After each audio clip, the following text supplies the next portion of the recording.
Bu hisobotni atigi bir necha daqiqada tayyorladim.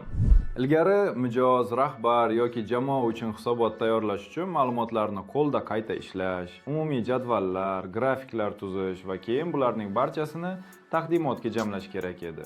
Bugungi kunda bularning hammasini sun'iy intellekt yordamida atigi 3 bosqichda bajarish mumkin. GPT ni ochib, ma'lumotlarni Excel formatida yuklaymiz, ularni tahlil qilib, vazifamizga mos hisobot tuzilmasini ishlab chiqishni so'raymiz. GPT dan ushbu tuzilmani Lovable'da interaktiv boshqaruv panelini yaratish uchun promptga aylantirish so'raymiz. Lovable.dev saytini ochib, tayyor promptni kiritamiz, Excel faylini yuklaymiz va hisobot tayyor bo'ladi. Murakkab jadvallarsiz, taqdimotlarsiz va ortiqcha qo'l mehnatsiz ishingizni yaxshilash uchun sun'iy intellektdan foydalanishni o'rganishni xohlaysizmi? Izohlar bo'limiga AI deb yozing va biz sizga bir haftalik bepul o'quv kursiga havola yuboramiz.